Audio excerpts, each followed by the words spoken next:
મિત્રો, સરગવાનું શાક તો ઘણી રીતે બનાવીએ, પણ આજે જે રીત હું તમારી સાથે શેર કરું છું એ કદાચ તમે પહેલાં ક્યારેય નહીં જોયું હોય. એટલું સ્વાદવાળું શાક બનશે કે આંગળા ચાટીને ખાશો. તો ચાલો બનાવીએ એકદમ અલગ રીતે સરગવાનું શાક. સૌથી પહેલાં સરગવાની 4 થી 5 નંગ જેટલી શીંગને ધોઈ અને ચોખ્ખી કરીને લઈ લઈએ અને ત્યાર પછી મીડિયમ સાઇઝના પીસ કરી લઈશું. અહીંયા બહુ મોટા પીસ ન કરતા આ રીતે મીડિયમ સાઇઝના પીસ કરી લેવાના છે.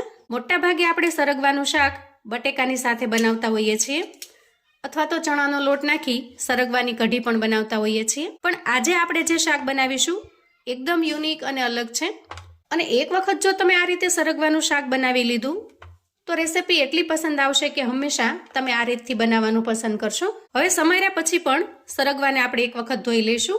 તો હવે સરગવાને આપણે સમારીને તૈયાર કરી લીધો છે અને ફરી એક વખત ધોઈ પણ લીધો છે.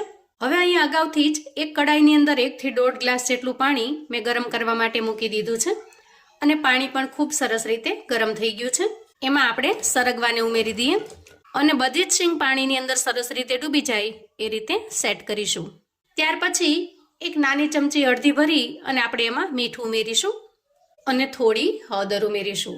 મીઠું અને હળદર ઉમેરવાથી સરગવાની શીંગમાં ખૂબ જ સરસ ટેસ્ટ આવી જશે, જેથી શાક બન્યા પછી સરગવાની શીંગ આપણને બિલકુલ ફીકી કે મોળી નહીં લાગે.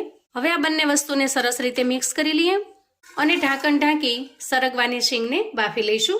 ત્યાં સુધીમાં થોડી આગળની તૈયારી કરી લઈએ. સૌથી પહેલાં ગેસ ઓન કરી ગેસ ઉપર એક કડાઈ મૂકીશું અને કડાઈમાં 1 ચમચા જેટલું તેલ લઈશું. હવે તેલ સરસ રીતે ગરમ થઈ ગયું છે તો એમાં 1 ચમચી જેટલું જીરું ઉમેરી દઈએ. નાનો એક તજનો ટુકડો ઉમેરીશું અને 4 થી 5 નંગ જેટલા તીખા ઉમેરીશું. થોડી અમથી ચપટી જેટલી હિંગ ઉમેરીશું.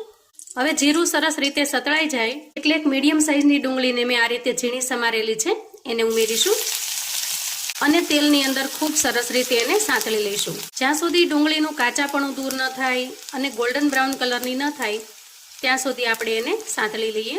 થોડી વારની અંદર જ ડુંગળીનો કલર ચેન્જ થવા લાગ્યો છે અને ધીરે ધીરે એ બ્રાઉન કલરની થવા લાગી છે. એ સમયે 1 ચમચી જેટલા લસણને અધકચરું ખાંડીને તૈયાર કરેલું છે એને ઉમેરી દઈએ અને 1 ચમચી જેટલી આદુ મરચાંની પેસ્ટ તૈયાર કરેલી છે એને પણ ઉમેરીશું અને સરસ રીતે મિક્સ કરી લઈશું. ત્યાર પછી ઉમેરીશું 1 ચમચી જેટલા અધકચરા ખાંડેલા શિંગદાણા. શિંગદાણાથી જે રસો બનશે ને એકદમ સરસ ઘાટો અને ટેસ્ટી બનશે. અને સાથે સાથે અડધી ચમચી જેટલો ચણાનો લોટ ઉમેરવાનો છે. આ બંને વસ્તુથી શાકનો રસો ખૂબ જ સરસ સ્વાદિષ્ટ બને છે. હવે જુઓ, અહીંયા ધીરે ધીરે ડુંગળી પણ સરસ મજાની ગોલ્ડન બ્રાઉન કલરની થઈ ગઈ છે. એ સમયે 2 મીડિયમ સાઇઝના ટમેટાને મેં આ રીતે ઝીણા સમારીને તૈયાર કરેલા છે એને ઉમેરીશું અને સરસ રીતે મિક્સ કરી લઈશું. ત્યાર પછી ઉમેરીશું સ્વાદ પ્રમાણે મીઠું.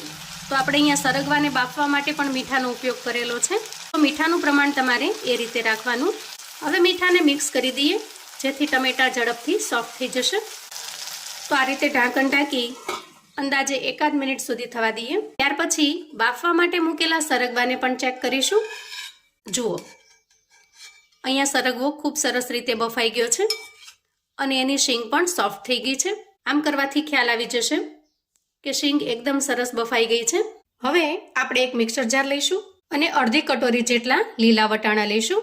આ વટાણા મેં જે ફ્રોઝન કરેલા હોય એ લીલા વટાણા લીધા છે, કેમ કે જ્યારે પણ લીલા વટાણા સસ્તા હોય તો હું આખા વર્ષ માટે ફ્રોઝન કરીને રાખું છું, જેથી આખું વર્ષ જ્યારે પણ લીલા વટાણાની જરૂર પડે તો તમે એમાંથી વાપરી શકો. લીલા વટાણાને ખૂબ ઝડપથી ફોલવાની અને 1 વર્ષ સુધી સ્ટોર કરવાની રીત પણ મેં ચેનલ પર અપલોડ કરેલી છે, જે તમે ચેનલ પર ચેક કરી શકો છો.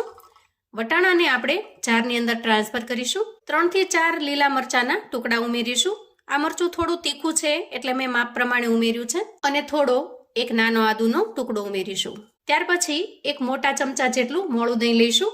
માપ પ્રમાણે જોઈએ તો જેટલા લીલા વટાણા હતા એટલું જ આ દહીં થયું છે. દહીંને આપણે જારમાં ટ્રાન્સફર કરીશું અને ઢાંકણ ઢાંકી સરસ રીતે પીસી લઈશું.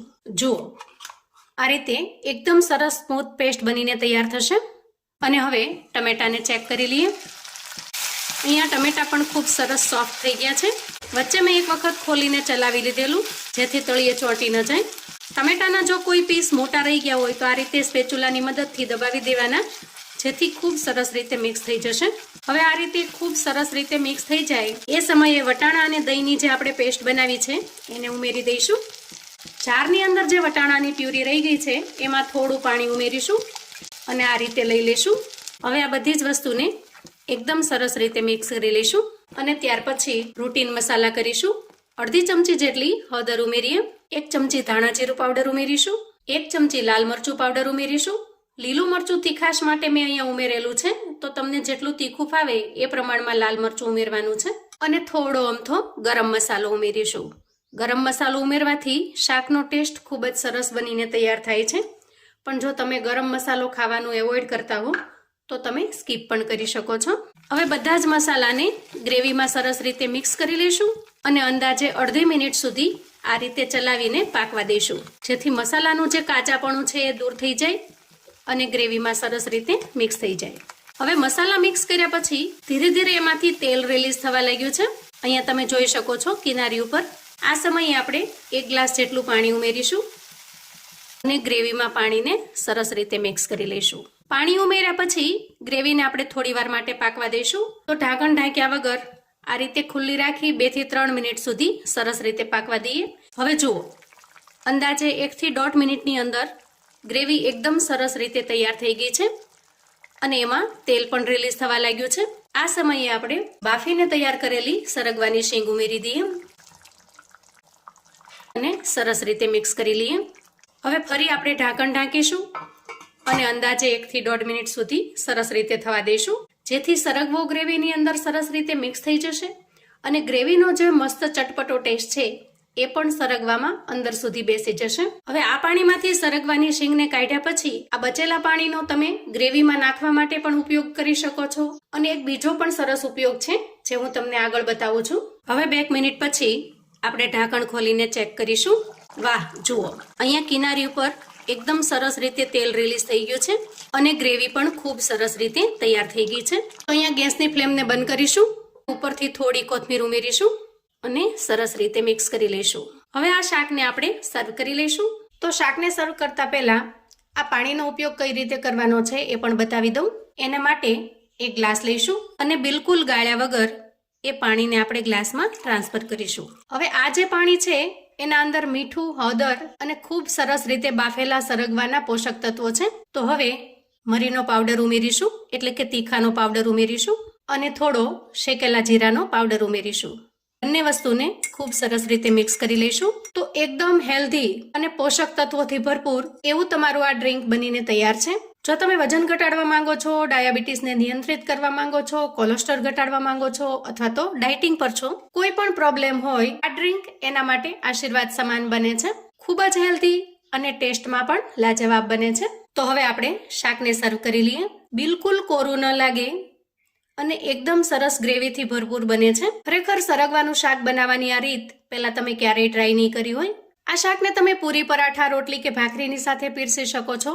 ભાતની સાથે પણ આ શાક ખાવાની તમને ખરેખર ખૂબ જ મજા પડે એવું ટેસ્ટી બને છે. ટેસ્ટમાં એટલું લાજવાબ કે ખાતા પેટ તો ભરાશે પણ મન બિલકુલ નહીં ભરાય.